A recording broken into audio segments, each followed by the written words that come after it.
Un avión es susceptible al vuelo gracias a la fuerza de sustentación creada por su perfil aerodinámico. En el video anterior estuvimos conversando sobre la capacidad de los aviones para volar sin uno o ambos motores, esto mediante el planeo. En esta ocasión hablaremos de la entrada en pérdida y veremos qué sucede cuando la sustentación de una aeronave es insuficiente para mantenerla en el aire. Bienvenidos a un nuevo video en KSG Aviation, tu canal de aviación.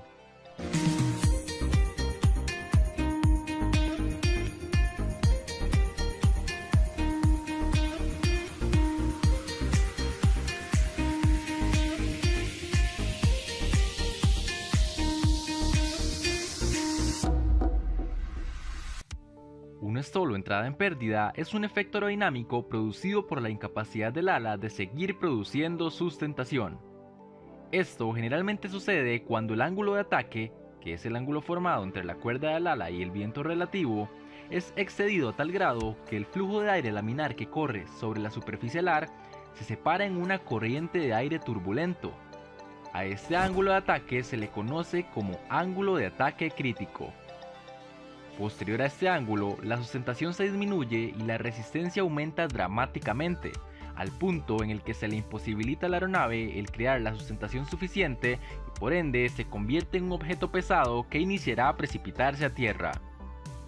Cada avión tiene un ángulo de ataque particular en el cual el flujo de aire sobre la superficie del extra 2 se separa y ocurre la pérdida. Este ángulo suele variar de entre los 16 a 20 grados aproximadamente, dependiendo del diseño del avión. Debemos tener claro que cada avión tiene solo un ángulo de ataque específico en el cual ocurre la pérdida.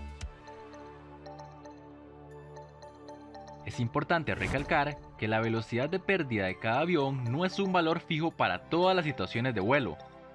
Resumiendo, el ángulo de ataque que provoca la pérdida es constante para cada tipo de ala. Sin embargo, la velocidad de pérdida varía en función de distintos parámetros o factores. Pueden ser el peso, el factor de carga, entre otras condiciones que veremos a continuación.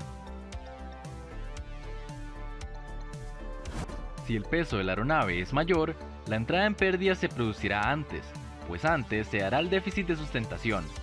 En definitiva, al aumentar el peso del avión, este entrará en pérdida a una velocidad con la cual no hubiera entrado con un peso inferior. Otro de los factores es la densidad del aire.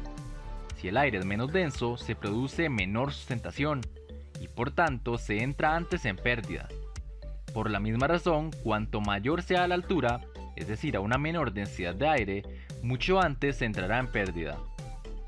También, el uso de los dispositivos hipersustentadores como los flaps o los slats aumentan la sustentación del avión, con lo cual la velocidad de entrada en pérdida con ellos extendidos es mucho menor que con el avión limpio, ya que estos logran aumentar el coeficiente de sustentación o también aumentar la capacidad del avión para llegar a su ángulo de ataque crítico. La potencia del motor es otro de los factores a tomar en cuenta, pues para la certificación de la aeronave en cuanto a la velocidad de pérdida se mide con el motor sin potencia o a ralentí. Un incremento en la potencia de una aeronave propulsada por una hélice creará una corriente de aire que incidirá directamente sobre parte del ala.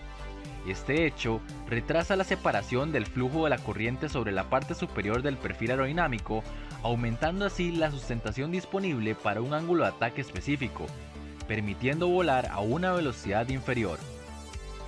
Para este video también es importante mencionar el factor de carga, del que hablaremos brevemente.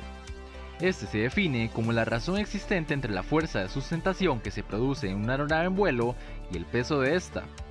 La velocidad de pérdida se incrementa en una proporción igual a la raíz cuadrada del factor de carga.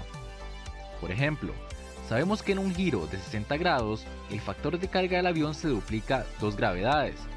Y por tanto, la velocidad necesaria para producir sustentación se multiplica por la raíz de estas gravedades, es decir, por 1.4142.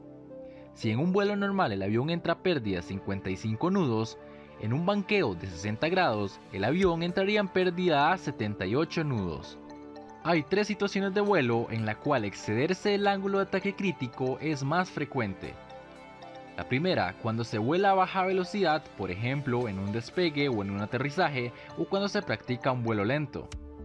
También cuando se vuela a altas velocidades. en un vuelo nivelado o también en descensos. Y por último, cuando se realizan virajes que por su pronunciación producen un factor de carga tan elevado que se le imposibilita a cierto ángulo de ataque soportar el peso de la aeronave. La gran mayoría de aviones no tienen un indicador que informe al piloto del ángulo de ataque. Sin embargo, en la cabina, el indicador de velocidad es el que mejor información proporciona al respecto. Este indicador debe ser la primera guía para reconocer la posibilidad de entrada en pérdida. Sin embargo, también podemos detectar otros síntomas de que el avión está próximo a entrar en stall. Son, por ejemplo, un progresivo decrecimiento en la efectividad de los mandos, especialmente en el timón de profundidad o elevador y en los alerones, ya que esas superficies de control se empiezan a sentir blandos y también lentos. Otro de los síntomas presentados antes de un stall es una vibración, conocida como buffeting, que se debe al flujo de aire turbulento que está sobre la superficie de las alas. Y por último, una indicación acústica y o luminosa del indicador de aviso de pérdida, también conocido como stall warning.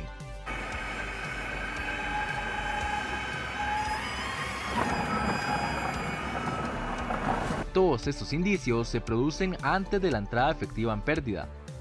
Muchos perfiles entran en pérdida con un ángulo de ataque de 18 a 20 grados, de manera que los síntomas se producen alrededor de los 17 a 18 grados o unos 5, 6, 7 nudos antes de la velocidad de stall determinada por el fabricante.